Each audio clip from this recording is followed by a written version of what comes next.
সম্প্রতি বাংলাদেশে মাত্র ৩২ ঘন্টার ব্যবধানে ৪ বার ভূমিকম্প হয়েছে। এর মধ্যে ২১ নভেম্বর শুক্রবার সকালের কম্পনটি ছিল দেশের ইতিহাসের সবচেয়ে ভয়াবহ। এ ঘটনায় নিহত হয়েছেন অন্তত ১০ জন, আহত হয়েছেন কয়েক শতাধিক মানুষ। ভূমিকম্পে হতাহতের ঘটনা বাংলাদেশের ইতিহাসে এটিই প্রথম। এই ভূমিকম্পের পর বিশেষজ্ঞরা আশঙ্কা করছেন খুব কাছাকাছি সময়ে আরও বড় ধরনের ভূমিকম্পের মুখোমুখি হতে পারে বাংলাদেশ। আরএফএল এসডব্লিউআর পাইপই মাপে যা বলে তাই দেয়। RFL SWR pipe and fittings. এই অবস্থায় ভূমিকম্প নিয়ে নানান প্রশ্ন জনমনে, যার উত্তর খুঁজতে অনেকেই দ্বারস্থ হচ্ছেন সার্চ ইঞ্জিন গুগলের। গেল শুক্রবারের ভূমিকম্পের পর থেকে দেশের মানুষ গুগলে সবচেয়ে বেশি সার্চ করেছে এই তথ্যটি। আর এতে বিভিন্ন বিশেষজ্ঞদের বরাত দিয়ে গুগল জানাচ্ছে, ভূকম্পনের ঝুঁকি বিবেচনায় বাংলাদেশকে ৩টি অঞ্চলে ভাগ করা হয়েছে। এর মধ্যে দেশের উত্তর পূর্বাঞ্চল এবং দক্ষিণ পূর্বাঞ্চলের একটি অংশকে উচ্চ ঝুঁকিপূর্ণ অঞ্চল হিসেবে বিবেচনা করা হয়েছে। সূত্রমতে সিলেট, ময়মনসিংহ এবং রংপুর, ঢাকা, কুমিল্লা ও পার্বত্য চট্টগ্রাম অঞ্চলের কিছু অংশ ভূমিকম্পের উচ্চ ঝুঁকিতে রয়েছে। অন্যদিকে ঢাকা, মানিকগঞ্জ, নারায়ণগঞ্জ, মুন্সিগঞ্জ, কুমিল্লা, চাঁদপুর, ফেনী, নোয়াখালী, পাবনা, সিরাজগঞ্জ, নওগাঁ, রাজশাহী, নাটোর, চাঁপাইনবাবগঞ্জের অংশবিশেষ এবং চট্টগ্রাম মাঝারি মাত্রার ভূমিকম্পের ঝুঁকিতে রয়েছে। আর ভূমিকম্পের তুলনামূলক কম ঝুঁকিতে রয়েছে খুলনা ও বরিশাল বিভাগের জেলাগুলো। গেল ৩ দিন ধরে দেশের মানুষ গুগলে সার্চ করে জানতে চেয়েছেন, ভূমিকম্পের পূর্বাভাস পাওয়া কি সম্ভব। বিজ্ঞানীদের বরাত দিয়ে গুগল জানাচ্ছে, কোথায় কোথায় ভূমিকম্প হওয়ার শঙ্কা রয়েছে সেটি জানা সম্ভব, কিন্তু ঠিক কখন কোথায় ভূমিকম্প হবে সেটি আদৌ বলা সম্ভব নয়। তবে আগে থেকে ভূমিকম্পের সঠিক সময় জানা না গেলেও রিয়েল টাইম বা তাৎক্ষণিক পূর্বাভাস পাওয়া সম্ভব বলে জানাচ্ছেন বিজ্ঞানীরা। যুক্তরাষ্ট্র এবং জাপানে ভূমিকম্পের এ ধরনের রিয়েল টাইম পূর্বাভাস দেওয়ার পদ্ধতি কার্যকর রয়েছে। সাধারণত এরকম মেসেজ পাওয়ার ৫ থেকে ১০ সেকেন্ডের মধ্যেই ভূমিকম্প টের পাওয়া যায়।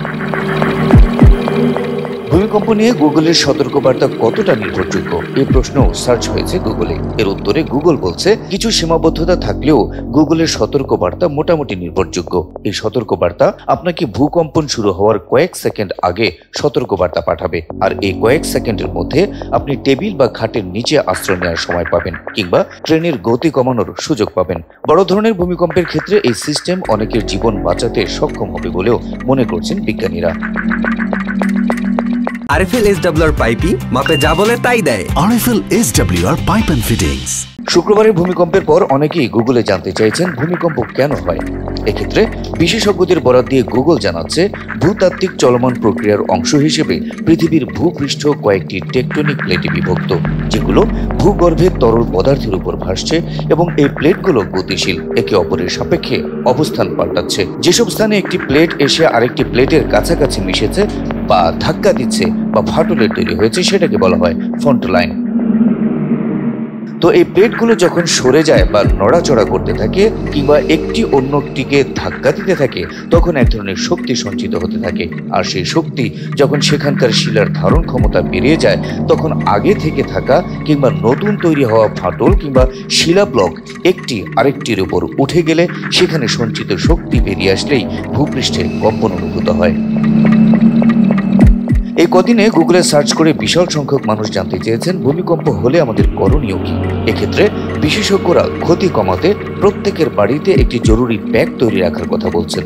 জরুরি সেই প্যাকে থাকবে অতিরিক্ত খাবার, পানি, একটি টর্চ, প্রাথমিক চিকিৎসার একটি কিট এবং কিছু শুকনো খাবার। সেই সাথে কিছু নগদ অর্থ এবং গুরুত্বপূর্ণ ব্যক্তিগত নথিপত্রের কপি, ঔষধের তালিকা ইত্যাদিও থাকবে সেই প্যাকে। বিশেষজ্ঞরা বলছেন, ভূমিকম্প ঘটার সময় দৌড়ে বাইরে যাওয়া কিংবা অন্য ঘরে চলে যাওয়ার চেষ্টা করবেন না। আপনি এমন স্থানে থাকুন যেখানে আপনার আহত হওয়ার সম্ভাবনা কম। ড্রপ কভার এবং হোল্ড অন, অর্থাৎ বসে পড়ুন, কিছু একটা তলায় ঢুকে পড়ুন। কাছাকাছি অন্য কোনো আশ্রয় না থাকলে কোনো টেবিল বা ডেস্কের নিচে ঢুকে পড়তে পারেন। ভূমিকম্পের ঝাঁকুনি শেষ না হওয়া পর্যন্ত আপনি সেখানেই থাকতে পারেন। ঝাঁকুনি একেবারে থেমে যাওয়ার পর সাধারণত খোলা জায়গায় বের হওয়া নিরাপদ, কারণ আপনি যে বিল্ডিংয়ে থাকেন সেটিও ধসে পড়তে পারে।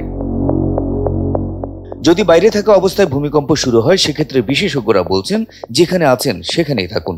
তবে বিল্ডিং, বৈদ্যুতিক তার, টেলিফোনের খুঁটি, ম্যানহোল, জ্বালানি এবং গ্যাসের লাইন থেকে দূরে সরে দাঁড়ান। ভূকম্পন না থামা পর্যন্ত ধৈর্য ধরে অপেক্ষা করুন। বিজ্ঞানীরা বলছেন ভূমিকম্প একটি প্রাকৃতিক দুর্যোগ। এটিকে প্রতিরোধ করা মানুষের পক্ষে সম্ভব নয়, তবে একটু সচেতনতা অবলম্বন করলে ক্ষয়ক্ষতি এবং মৃত্যুর পরিমাণ কমানো যেতে পারে। কিছুটা হলেও কমানো যেতে পারে মানবিক বিপর্যয়। হাবিব রাসেল, এনটিভি অনলাইন।